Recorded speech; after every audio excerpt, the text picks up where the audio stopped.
अरे यार, इतना एडवेंचर तो मैंने अपनी पूरी जिंदगी में नहीं की जितना इन पिछले कुछ घंटों में हो गया। वाकई यार, बहुत हो गई हाइकिंग साइकिंग। अरे विनय, तू ठीक है ना? हाँ मैं ठीक हूँ। अगर तू कहे तो यार शहर जाने वाला रास्ता हम अभी ढूंढ सकते हैं। रात को रास्ता कहाँ ढूंढेंगे यार। एक काम करते हैं, सवेरे होने तक यहीं पे रुक जाते हैं, सवेरे होते ही निकल लेंगे। ये हुई ना बात। अरे यार, एक हील अंदर नहीं जा रहा यार। खैर यार, कुछ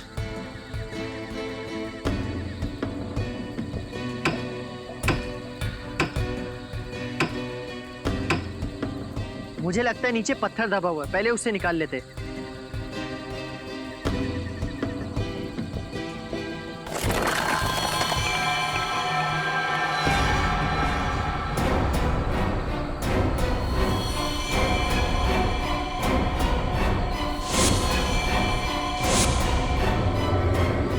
यार, हम किसी कब्रिस्तान में तो नहीं आ गए ना? बस यार, अब मैं एक पल भी यहाँ नहीं रुक सकता। चलो अपना अपना सामान बांधते हैं। आओ।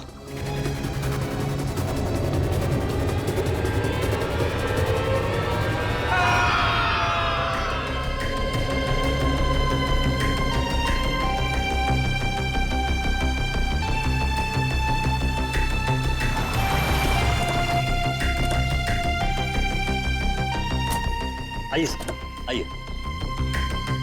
चलिए।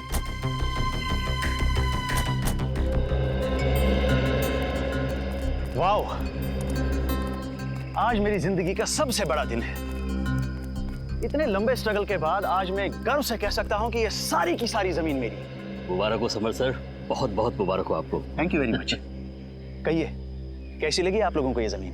शहर से काफी दूर है और आप यहाँ हॉलिडे कॉटेज बनाना चाहते हो? यहाँ दूर दूर तक हम खेती करेंगे, फलों की, सब्जियों की, और यहाँ बीच में हम कॉटेज बनाएंगे, हट्स बनाएंगे। ये वाकई नया और अनोखा आइडिया है, लेकिन खेती बाड़ी शुरू करने से पहले हमें यहाँ जमीन की जांच तो करनी पड़ेगी ना।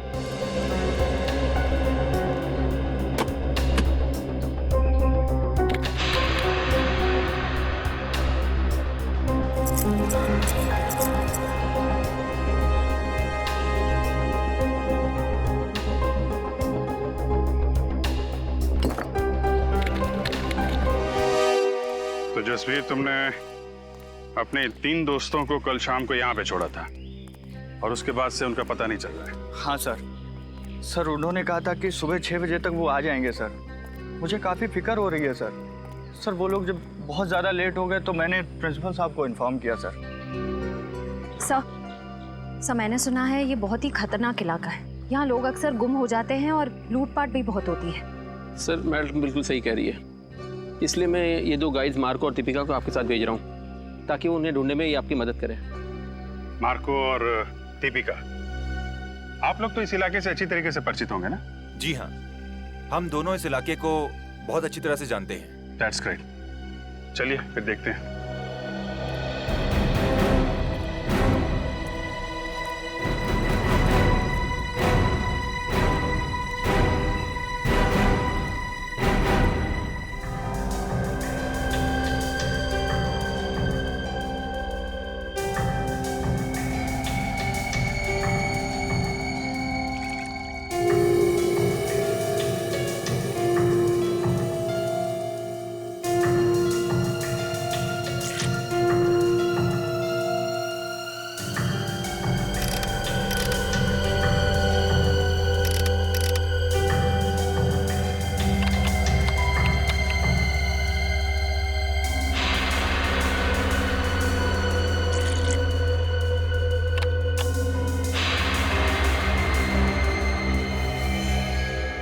नो, क्या हुआ?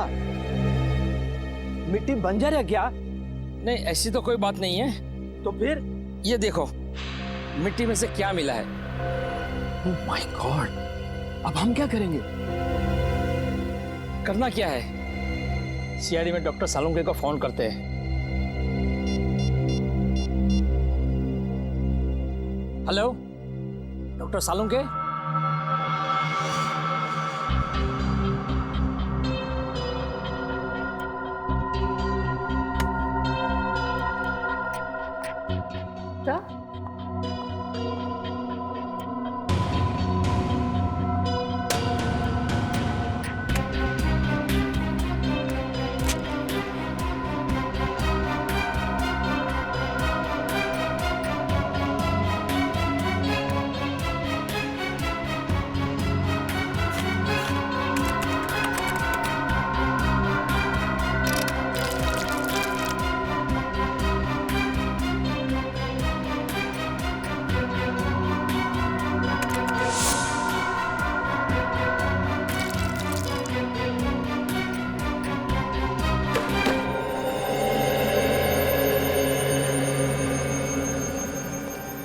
आप लोगों का शक एकदम सही था। उस मिट्टी में मुझे पूरे 26 लोगों का डीएनए मिला है। आपका मतलब 26 लोगों को गाड़ा गया था वहां पे? वो जगह पे कोई कब्रिस्तान तो नहीं था? वही तो, इसीलिए तो ये मामला और भी ज्यादा गंभीर हो जाता है। कौन थे ये लोग?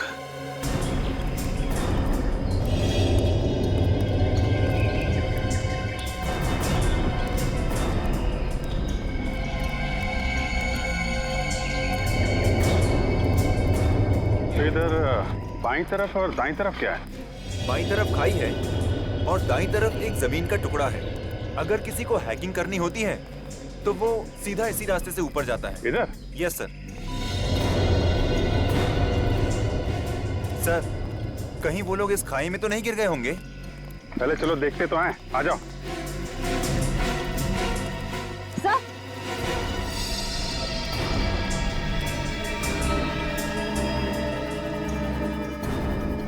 Sir ice cream. हाँ सर, वो लोग आइस बॉक्स में आइसक्रीम और जूस भी लेकर आए थे सर। मतलब यही कहीं खाना वाना खाया इन लोगों ने। ठीक है, ये आइसक्रीम का कप, प्लेट, मतलब यहाँ पे बैठ के उन लोगों ने खाना खाया है। यहीं कहीं आसपास टेंट वेंट लगा के आराम भी किया होगा। यहाँ आसपास कोई ऐसी जगह है जहाँ पे टेंट लगाया जा सके? यस सर, उस तरफ। चलो देखते हैं। अच्छा किया जो आप लोगों ने डॉक्टर साळुंके को तुरंत फोन कर लिया, वरना किसी को पता भी नहीं चलता कि यहाँ पर 26 लोगों की लाशें दबी हुई हैं। सर, ये लाशें किसकी हो सकती और यहाँ पे कैसे आई? ये तो इस जमीन का मालिक समर्थ ही हमको बता सकता है।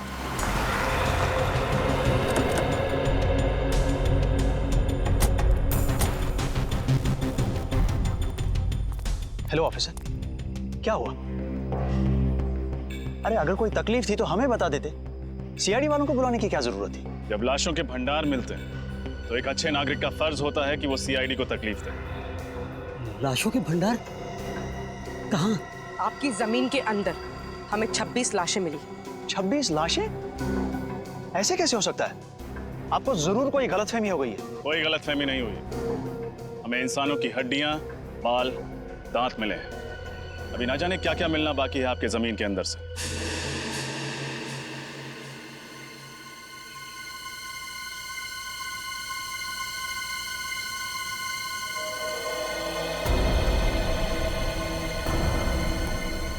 भैया यहाँ लेके आओ।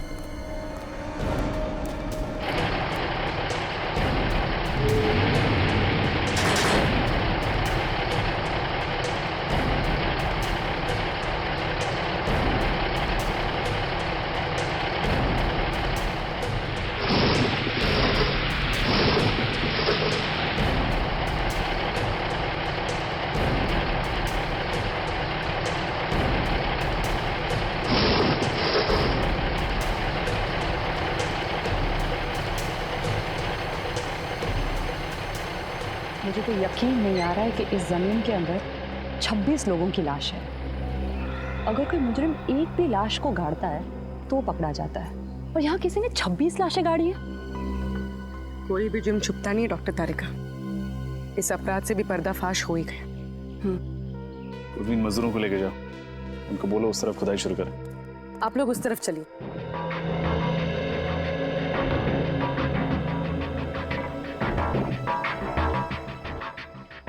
सर। हाँ बोलो। एक चीज, गलती से भी रिश्वत देने का ख्याल अपने दिमाग में मत लाना। सीआईडी के सामने तुम्हारी दाल गलने वाली नहीं है। वो बात नहीं सर, आप हमें गलत समझ रहे हैं। दरअसल क्या बात है? मैं इस जमीन का मालिक नहीं हूँ सर। तुम मालिक नहीं हो तो कौन है? पता नहीं सर। पता नहीं मतलब? मैं आपको बताता हूँ सर। दरअसल हम सुनसान और अनजान जमीन पर कब्जा कर लेते हैं, उसके बाद उस जमीन को दूसरों को बेच देते हैं, या फिर वहाँ पर मकान या दुकान बना देते हैं। What? हाँ सर, हमें नहीं मालूम था सर। इस जमीन पे कब्जा करने के बाद हमें मुनाफा के बदले जेल की सलाखें मिलेंगी सर। सर हमें बचा लीजिए सर। मुजरिम अक्सर पकड़े जाने के बाद लेखक बन जाते हैं, दिलचस्प कहानियां सुनाने लगते हैं। तुम्हारी भी अच्छी है। नहीं नहीं सर, ये कहानी नहीं है, ये सच्चाई है सर। आप ये जमीन के पेपर देख लीजिए सर। आप किसी भी अच्छे वकील को दिखा लीजिए, वो यही कहेगा कि ये नकली पेपर से। जब तुम्हारी कहानी सच्ची भी है, तुम्हें जेल तो जाना ही पड़ेगा।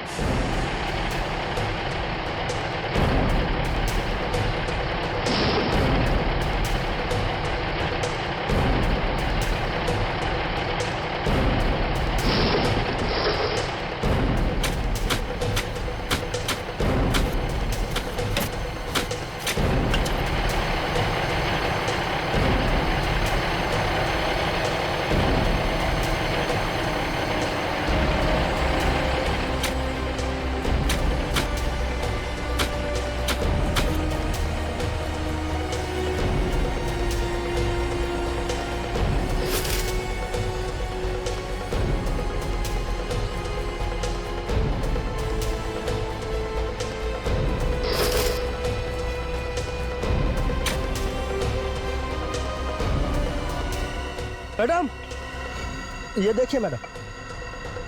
कंकाल। सर,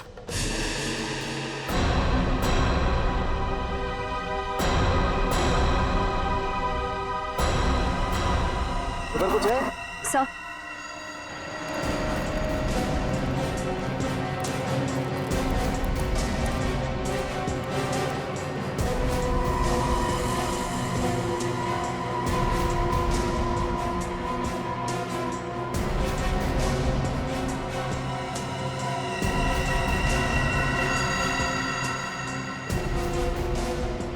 ये देखो, एक और बैग।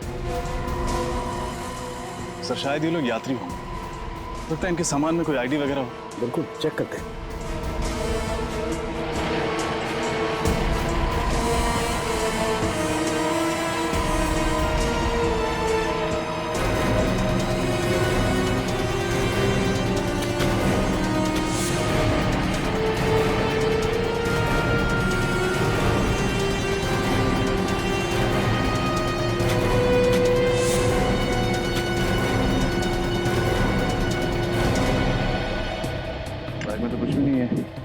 वगैरह। सर, ये देखिए।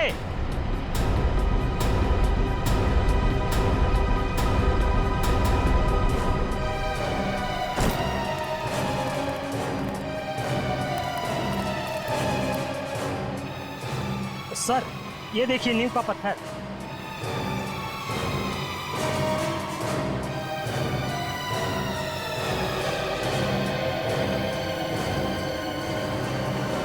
कहीं ऐसा तो नहीं कि यहाँ पर कभी कोई बिल्डिंग हुआ करती थी जिसे गिरा कर इस जगह पर कब्रिस्तान बना दिया गया? हो सकता है। पता नहीं वो कौन सी मनहूस घड़ी थी जब हमने इस जमीन पे बुरी नजर डाली, लेने के देने पड़ गए। आप दोनों हमारे साथ ब्यूरो चलेंगे, आपसे पूछताछ करनी। जमीनों के घोटाले करने के लिए तुम दोनों को गोल्ड मेडल देना चाहिए, गोल्ड मेडल। जाने कितनी जमीनों पर गैर कानूनी कब्जा किया तुम लोगों ने, और कितने लोगों को जमीनें बेच भी दी। माफ कर दीजिए सर, गलती हो गई। अब हम ऐसी धांधलेबाजी फिर कभी नहीं करेंगे। अरे धांधलेबाजी तो तब करोगे ना जब जेल से छूटोगे। अब आइंदा हम धांधलेबाजी नहीं करेंगे। खज्जर फार्म्स के बारे में बताओ, किसके नाम पर है वो जमीन? बताओ जल्दी। हम सच कह रहे हैं सर, हमें कुछ भी नहीं मालूम। हम तो ऐसे ही जमीनों पे कब्जा कर लेते हैं जो लावारिस होती है। फिर भी कब्जा करने के पहले तुमने रजिस्ट्री ऑफिस से पता किया ही होगा ना कि ये जमीन किसके नाम पे? किया था, और रजिस्ट्री ऑफिस में कुछ महीने पहले आग लग गई थी, जिसकी वजह से इस जमीन के सारे डॉक्यूमेंट चल गए थे। हाँ सर, और जब हमें पता चला कि इस जमीन के आगे पीछे और कोई नहीं है, यहाँ तक कि इसके पेपर्स भी नहीं है, तो हमने तुरंत इसके ऊपर हक जमा लिया। सर, ये रही रजिस्ट्रेशन ऑफिस में लगी हुई आग की रिपोर्ट। आग लगी थी 6 जून 2003 और आग की वजह पेट्रोल। मतलब सर वो आग जानबूझकर लगाई गई थी जमीन का इतिहास मिटाने के लिए? हाँ पूर्वी, जानबूझकर लगाई गई थी, क्योंकि खूनी जानता था कि एक न एक दिन वो सारे कंकाल जमीन के नीचे से ऊपर आएंगे। इसलिए अपने आप को बचाने के लिए उसने ये रास्ता ढूंढा था। ये पता लगाना चाहिए कि उस नींव के ऊपर वो जो कंक्रीट का कंस्ट्रक्शन मिला है ना, वो ढांचा, उस पर पहले क्या बना हुआ था।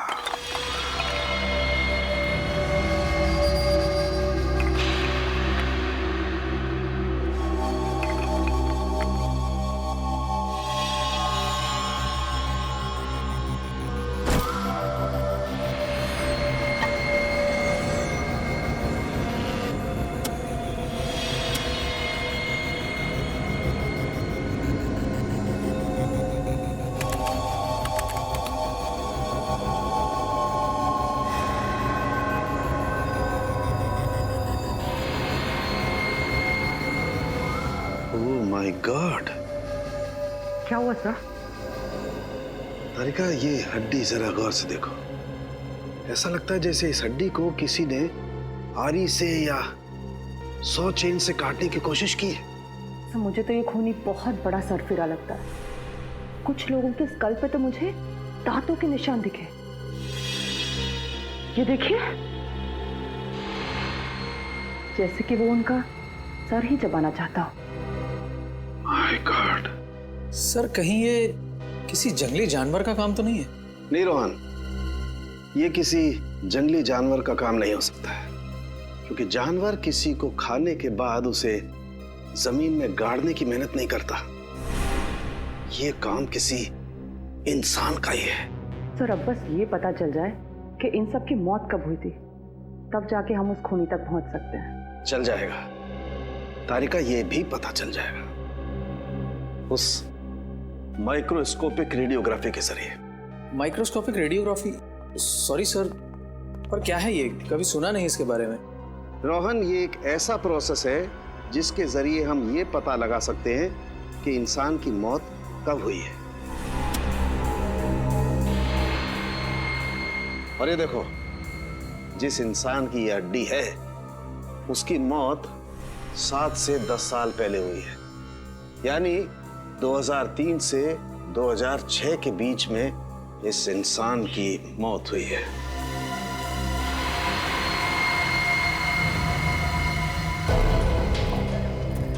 और कितनी दूर चलना पड़ेगा अभी?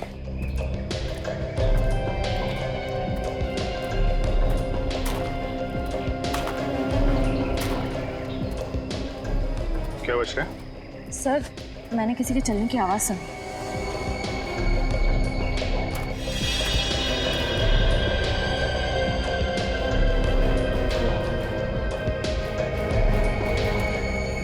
यहाँ तो कोई नहीं दिख रहा। सर शायद मेरा वहम होगा। ना सारा खून। ये जितने भी कंकाल हैं इनमें से कुछ लोग विदेशी, जैसे एशियन, कॉकेशियन, अफ्रीकन वगैरह वगैरह। पर सर ये सब कैसे पता चलता है? पूर्वी, इंसान की खोपड़ी सब कुछ बता देती है।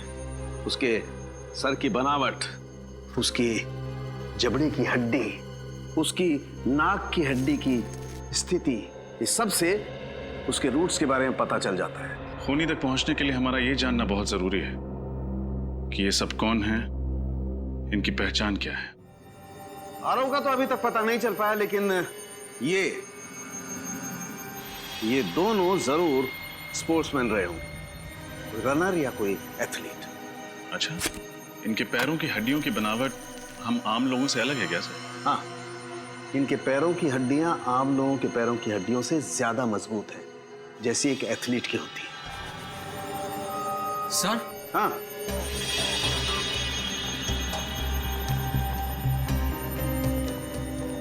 क्या हुआ?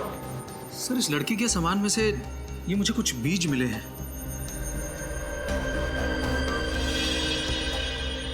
ये किस तरीके के बीज है? नागा जोलकिया नाम का मसाला है।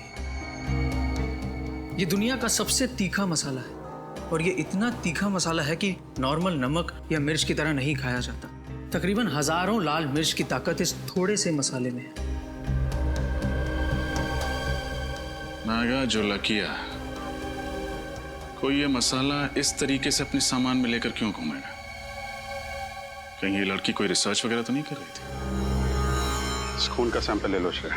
बच्चों के माँ बाप के डीएनए के साथ मैच करके देख लेंगे।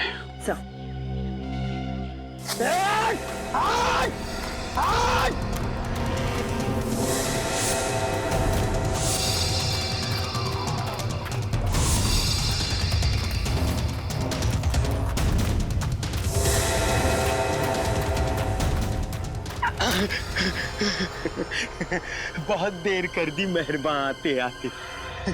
चलो आप अच्छे बच्चों की तरह अपना सारा सामान मेरे हवाले कर दो। नहीं तो क्या करेगा? हाँ?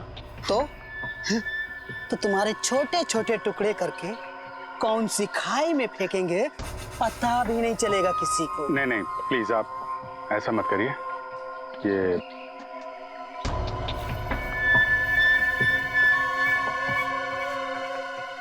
सीढ़ी सीढ़ी और सामान चाहिए आप लोगों को?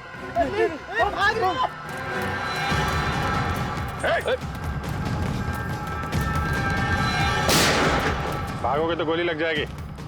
भागो मत। कहाँ भाग रहे थे? हमें माफ कर दो साहब। हम दोनों तो छोटे मोटे लुटेरे हैं साहब। मासूम लोगों को लूटते हो, बाद में उनको मार के फेंक देते हो। नहीं साहब, हम लुटेरे हैं, खूनी नहीं है साहब। हम लोगों ने किसी को नहीं मारा साहब। अच्छा, फिर ये 3 लड़के कहाँ हैं? क्या किया तुम लोगों ने इनके साथ? कुछ भी नहीं किया, उल्टा उन लोगों ने हम लोगों को मारा। तो उस पेड़ पे वो खून तुम्हारा है? वो खून तो इस वाले लड़के का साहब। मारपीट के दौरान थोड़ी सी चोट लगी थी साहब। किस तरफ गए वो लड़के? जेल की तरफ। जेल की तरफ। चलो दिखाओ। मैं होल्ड करता हूँ। हाँ जल्दी बोलो।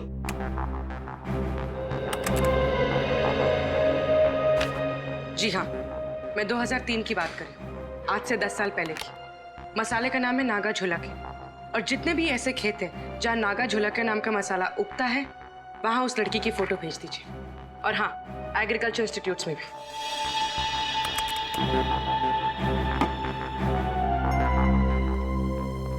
सर, हमें जिन लोगों के कंकाल मिले हैं उनके गायब होने की रिपोर्ट अभी तक नहीं मिली है, और इनमें से कुछ लोग विदेशी भी हैं। पता नहीं उनके घर वालों ने उनके गायब होने की रिपोर्ट कहां पे लिखवाई है। हो सकता है ना फ्रेडी कि उनके घर वालों को पता ही नहीं था कि जब ये हादसा हुआ तब ये लोग इंडिया में ही थे। लेकिन एक खज्जर फार्म से ही पता चलेगा कि ये सारा चक्कर क्या है। सर, एक बात बड़ी अजीब है, खज्जर फार्म के आसपास दूर दूर तक कोई भी जंगली जानवर नहीं है, तो लोगों को मार कौन सकता है उनके मांस के लिए? सर, कहीं कोई आत्मा नरबक्षी तो नहीं है? वो चाहे कोई भी हो, फिर चाहे फ्रेडी, वो तुम्हारी आत्मा ही क्यों ना हो, अब नहीं बचेगा ये हमारे हाथों से। ये रही झील।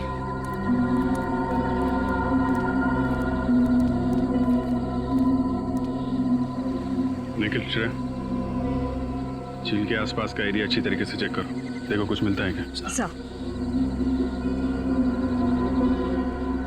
साहब, हम लोग जा सकते हैं? तुम लोग जाओगे, लेकिन सीधे जेल जाओगे। हाँ।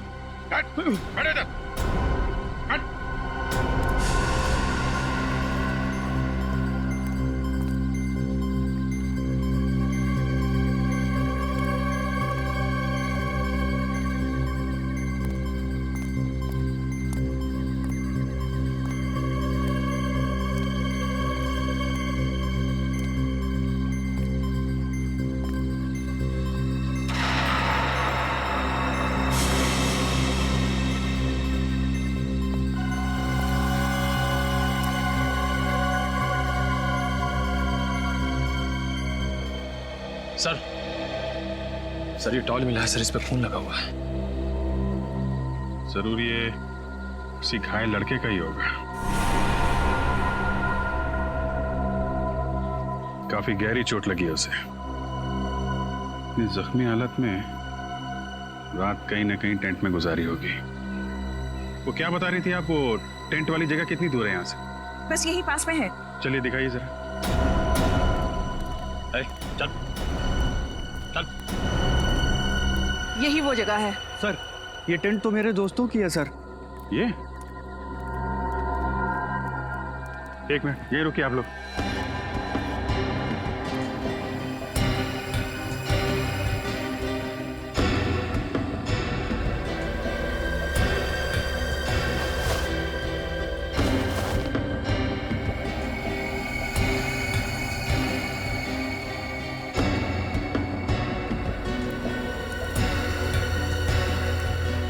शूज, टूटे हुए टेंट, बिखरा हुआ सामान, क्या हुआ क्या यहाँ पे? सर उन्हें कुछ हो तो नहीं गया होगा सर? सर हो सकता है ये किसी जंगली जानवर ने हमला किया हो। पर सर इस इलाके में तो कोई जंगली जानवर है ही नहीं। जानवर नहीं है तो फिर ये सब?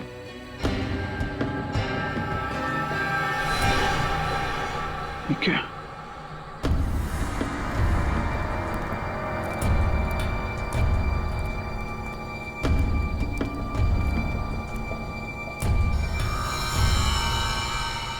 बहुत सारा खून है।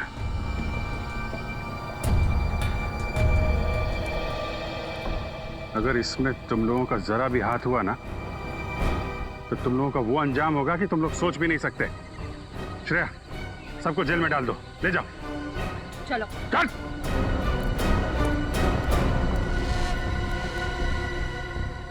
यहां से आगे घसीटने के निशान भी दिख रहे हैं। देखते हैं ये निशान कहां लेके जाते हैं।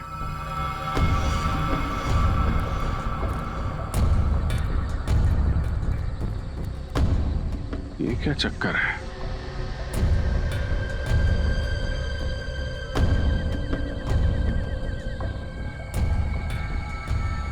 एक मिनट आप लोग यहीं पे रुकिए। सर मिट्टी काफी ढीली लग रही है, ऐसा लग रहा है हाल फिलहाल में खुदाई हुई है। मामला गड़बड़ लग रहा है।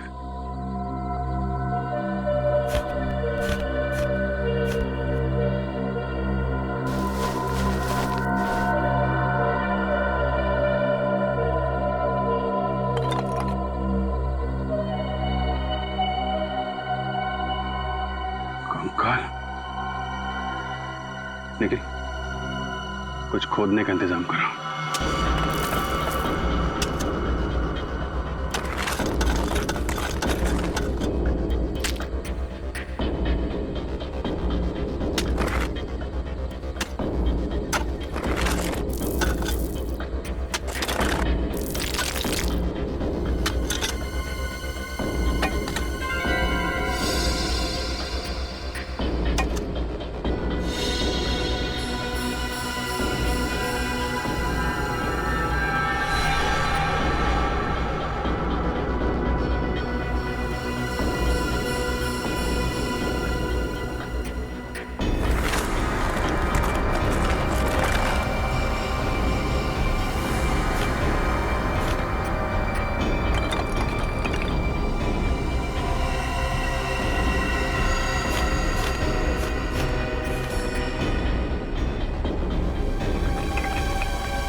ये क्या चक्कर है?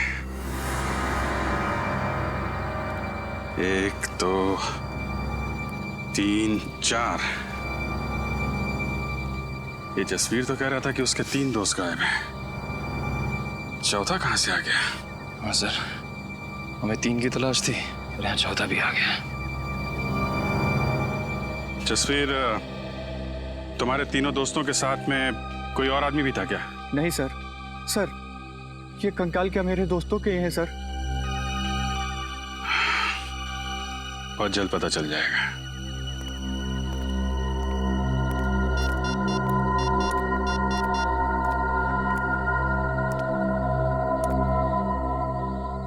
तारिका जी, आपको जंगल में आना पड़ेगा।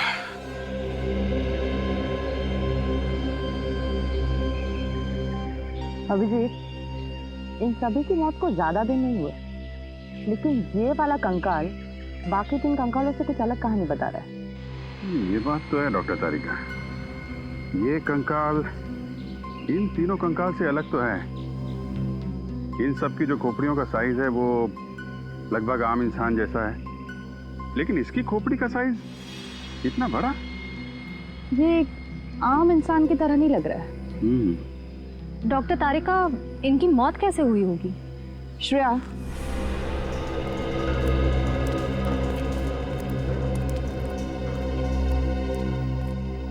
इसकी गर्दन पे और छाती पर दांतों के काटने के निशान हैं, पर फोरेंसिक में टेस्ट करके ही सही नतीजे पर पहुंच सकते हैं। खजर फर्म से मिली फाउंडेशन के अनुसार ही मैंने ये ब्लूप्रिंट तैयार किया। काफी बड़ी जगह है ना? जी सर, इसको देखकर नहीं लगता है कि ये किसी का घर या ऑफिस होगा। 2-2 स्विमिंग पूल की जगह छोड़ी गई है सर। 2-2 स्विमिंग पूल तो किसी होटल या रिसोर्ट में ही हो सकते ना? बिल्कुल सही कहा आपने। इसे देखकर लगता है ये जरूर कोई होटल या रिसोर्ट होगा, क्योंकि कॉरिडोर की जगह भी छोड़ी गई है यहाँ। और ये यहाँ पर हमें सबसे ज्यादा लाशें मिली इस एरिया में। यहाँ क्या हो सकता है? मुझे लगता है सर ये होटल या रिसोर्ट का गार्डन हो। कोई होटल या रिसोर्ट, कोई होटल या रिसोर्ट जहां पर लोग रहने जाते थे पर जिंदा वापस नहीं लौटते थे। डॉक्टर तारिका, एक बात समझ में नहीं आ रही। आप कह रही हैं कि इनको मरे हुए ज्यादा दिन नहीं हुए, तो फिर इनके शरीर से खाल और मांस कहाँ गया? इन गड्ढों में हमें खाल का एक छोटा सा टुकड़ा भी नहीं मिला है। नहीं अभिजीत, एक टुकड़ा है यहाँ पे।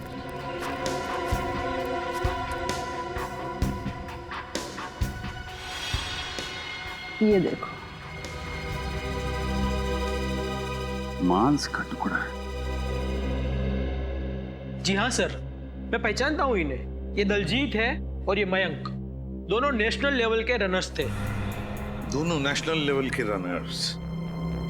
पर हुआ क्या, गायब कैसे हो गए ये? सर 10 साल पहले अप्रैल 2003 में मुंबई में एक इंटरसिटी टूर्नामेंट हुआ था। ये दोनों उसी में भाग लेने आए थे। टूर्नामेंट खत्म होने के बाद हम लोग तो उज्जैन वापस चले गए, लेकिन ये दोनों माथेरान घूमने जाना चाहते थे। फिर सर इन लोगों ने रिक्वेस्ट की थी कि ये 2-3 दिन में वापस आ जाएंगे, लेकिन इनकी कोई खबर नहीं आई। इस लड़की को तो आप जानते ही हैं ना? हाँ सर, ये रिया है। ये पंचगिनी गई थी हाइब्रिड प्लांट के रिसर्च के लिए। मुंबई रुकने का इसका कोई प्लान नहीं था, पर शायद उस रात काफी हाईवे पर जाम था, इसलिए मजबूरी में यहाँ इसे रुकना पड़ा। खज्जर फार्म में? जी। पूर्वी ये तीनों के तीनों, ये 2 लड़के और ये लड़की मुंबई शहर के नहीं थे, बाहर के थे, बाहर के। और सर ये तीनों खज्जर फार्म में रुके थे। वही तो, तीनों खज्जर फार्म में रुके। इस मांस का रंग बिल्कुल सफेद हो गया है। डॉक्टर तारिका, ऐसा सफेद तो केमिकल की वजह से होता है ना? हाँ, खूनी ने इन चारों की खाल निकालने के लिए जरूर कोई सॉल्यूशन या फिर केमिकल का इस्तेमाल किया है। सर हमें यहाँ आसपास से किसी भी केमिकल के ट्रेसेस या लैब वगैरह कुछ नहीं मिला है। इसका मतलब इन चारों को मारा कहीं और गया है और बाद में इन्हें यहाँ पे लाके गाड़ दिया गया।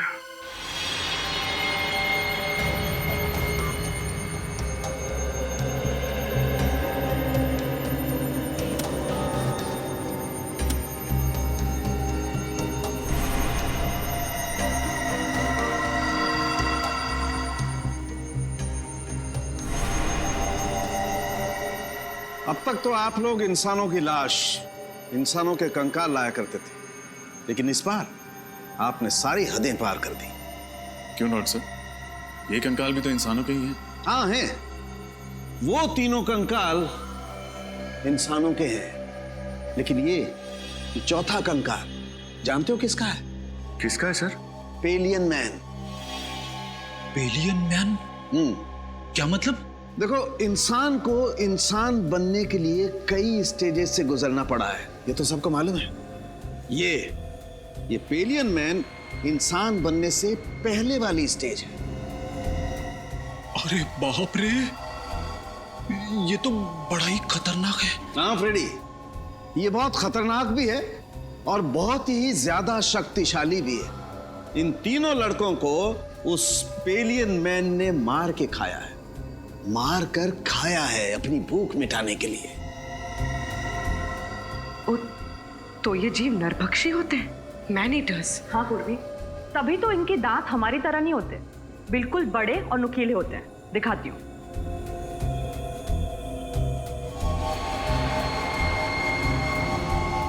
ये देखो, और इस तरह से घुसते हैं।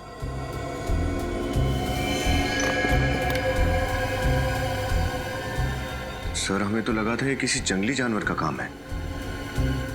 ऐसा भी कोई जीव हो सकता है, ये तो हमने सोचा ही नहीं था। लेकिन विनीत, अगर इन 3 लड़कों को इस जीव ने मारा है, तो फिर इस जीव को किसने मारा? क्योंकि इसकी खाल भी बिल्कुल उसी तरह निकाली गई जिस तरह इन 3 लड़कों की निकाली गई थी।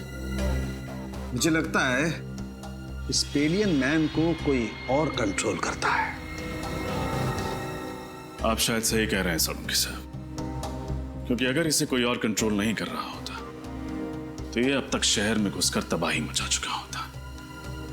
कोई तो है जो इसे इसकी खुराक देता है। उस एरिया के सारे रिसोर्ट्स में जाके चेक करना होगा।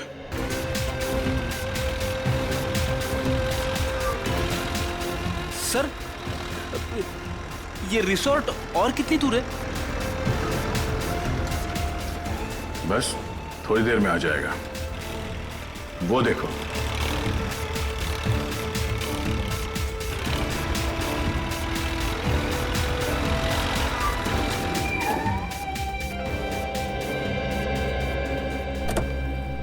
इस इलाके में ये वो दो रिसोर्ट हैं जिनके नक्शे ठीक उस रिसोर्ट की तरह है जो 2003 में नष्ट किए गए थे।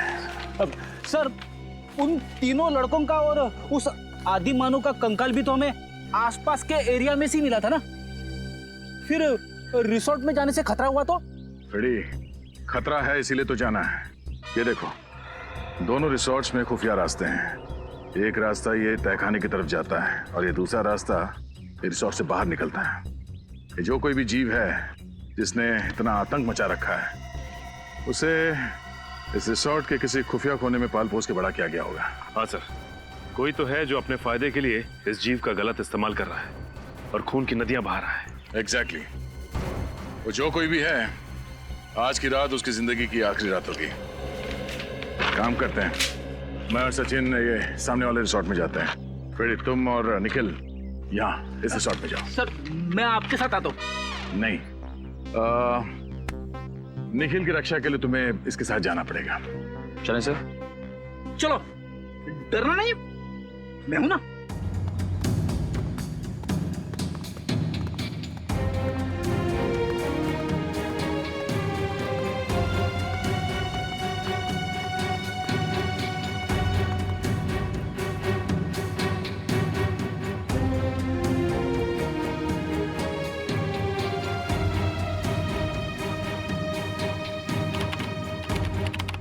कमाल है, हमें तो लगा था उन 3 लड़कों के हादसों के बाद हमारा बिजनेस कुछ दिनों के लिए ठप हो जाएगा। वैसे आप लोगों को डर नहीं लग रहा ट्रैकिंग करने में? आप किस हादसे की बात कर रही है? हमने तो ऐसा कुछ सुना नहीं था। चलिए, अच्छी बात है कि आपने ऐसा कुछ भी नहीं सुना। वो कहते हैं ना, इग्नोरेंस इज ब्लेस। अच्छा, वैसे ये बताइए कि हम लोग अपने कमरे में खाना कब तक मंगवा सकते हैं? रात में 11 बजे तक। उसके बाद रिसेप्शन पे कोई नहीं रहता। वैसे चलिए, आइए।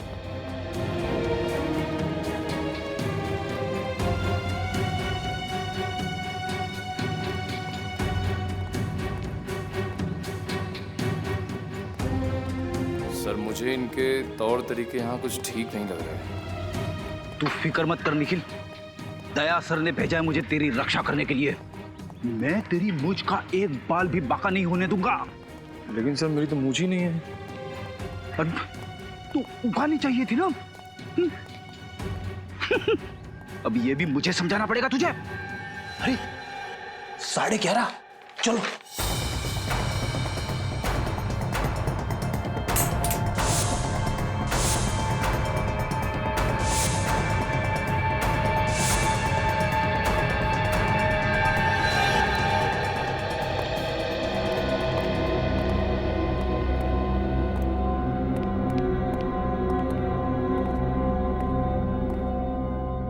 ये दरवाजा तो कॉरिडोर पे खुलता है, नीचे चलते हैं।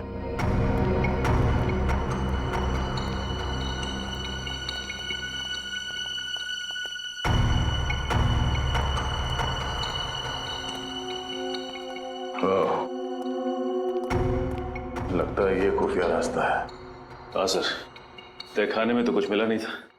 हो सकता है यही दरवाजा हमें मुजरिम तक पहुंचा दे।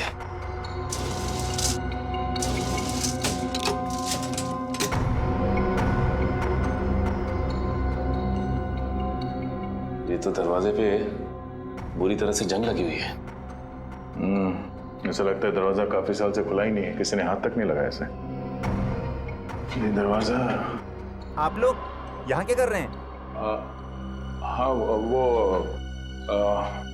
पानी चाहिए था तो ढूंढते ढूंढते यहाँ आ गए। यहाँ पे? यहाँ पे नहीं, हम लोग रिसेप्शन की तरफ जा रहे थे, लेकिन रास्ता भूल गए। वैसे ये रास्ता कहाँ जाता है? कहीं नहीं, ये दरवाजा हमेशा बंद रहता है। इस रिसोर्ट में और भी कई दरवाजे हैं जो हमेशा बंद रहते हैं। ये रिसोर्ट तो भूल भुलैया है। आप लोग अपने कमरे में चलिए, मैं पानी लेके आता हूँ। सर अगर इस रिसोर्ट में कुछ नहीं है तो फिर जरूर अगले रिसोर्ट में कुछ होगा। फ्रेडी को फोन करके देखते हैं।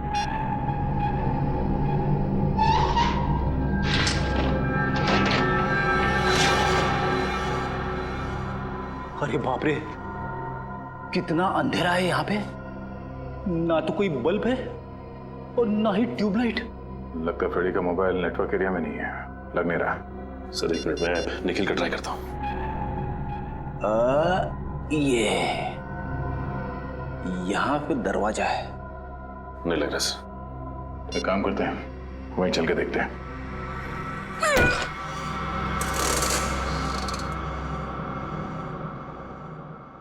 अरे एक और खुफिया दरवाजा। हाँ सर।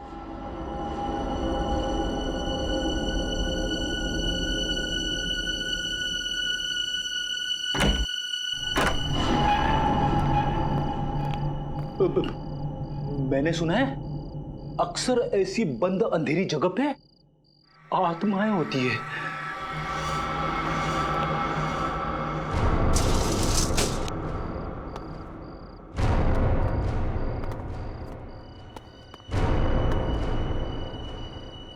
इतना सारा खून,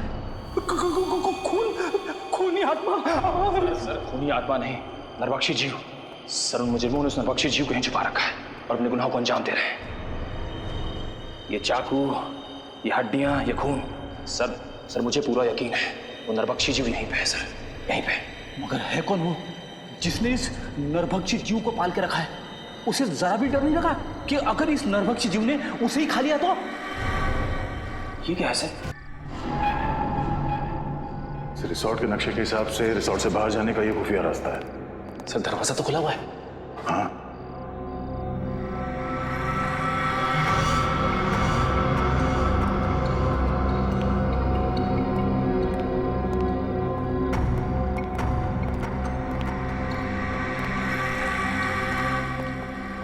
दो पलंग।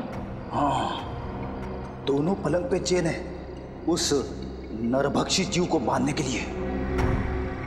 एक जीव दो पलंग, अब ये नया क्या चक्कर है? ये कैसी आवाज है?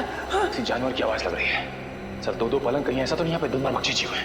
निखिल, यहाँ से खिसक लेते हैं, आगे का इन्वेस्टिगेशन दया सर के साथ ही करेंगे। सर कुछ नहीं होगा आपको, मैं हूं ना। कौन है?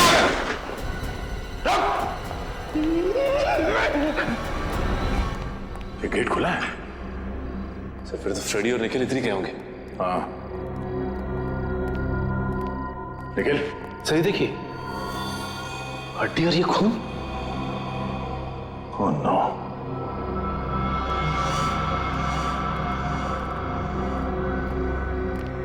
ये क्या? इसका मतलब है दो नरभक्षी जीव। लेकिन सर एक की तो मौत हो गई थी। सचिन, निखिल और फ्रेडी की जान को भी खतरा है, जल्दी।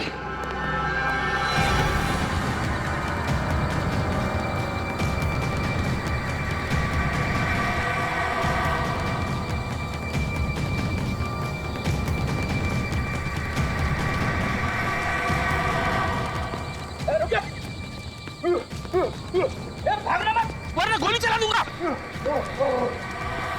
रुक।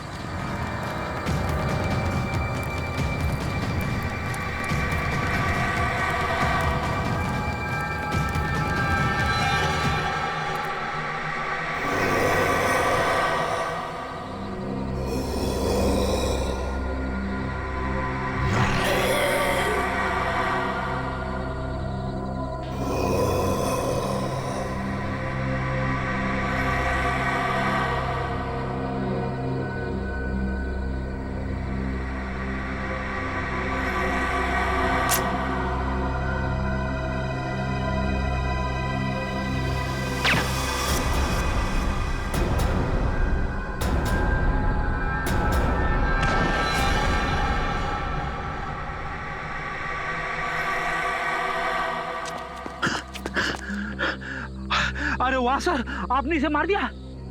नहीं फ्रेडी, सिर्फ डांट से बेहोश किया इसे। अच्छा हुआ सर आप लोग आ गए, वरना आज मेरी वाइफ का सुहाग उजड़ने वाला था। हट जाओ तुम लोग, हट जाओ वहां से। लगता है इस जीव का मालिक मैदान में निकल ही आया। इसी वक्त का तो इंतजार था हमें। हट जाओ वहां से, हट जाओ वरना गोली चला दूंगी। अरे सर, ये तो दीपिका है। हट जाओ। गन नीचे करो। निकल जाओ यहाँ से। गन हटाओ, गन नीचे रखो। मैं कहती हूँ हट जाओ वरना गोली चला दूंगी। दीपिका गन नीचे करो। मैंने कहा हट जाओ यहाँ से। सचिन।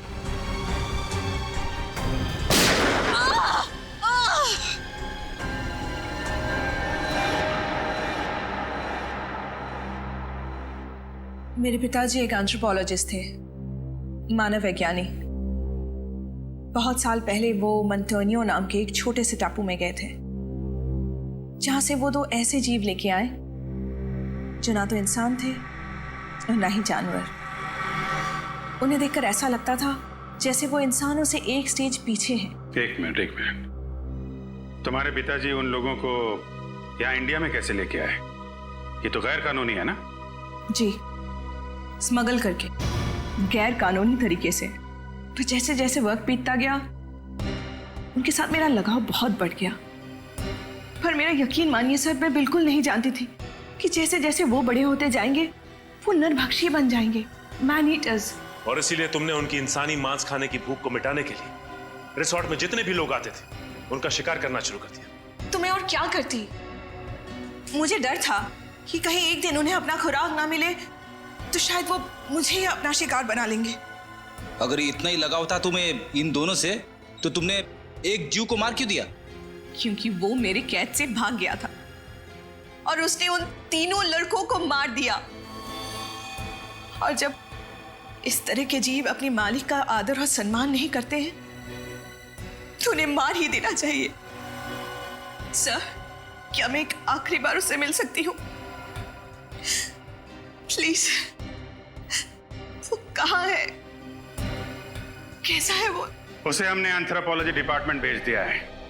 वो लोग तय करेंगे उसके साथ क्या करना है। लेकिन तुमने बहुत बड़ा गुनाह किया है। न जाने कितने मासूम लोगों की जान गई है तुम्हारी वजह से। तुम्हारे साथ क्या करना है ये अदालत तय करेगी।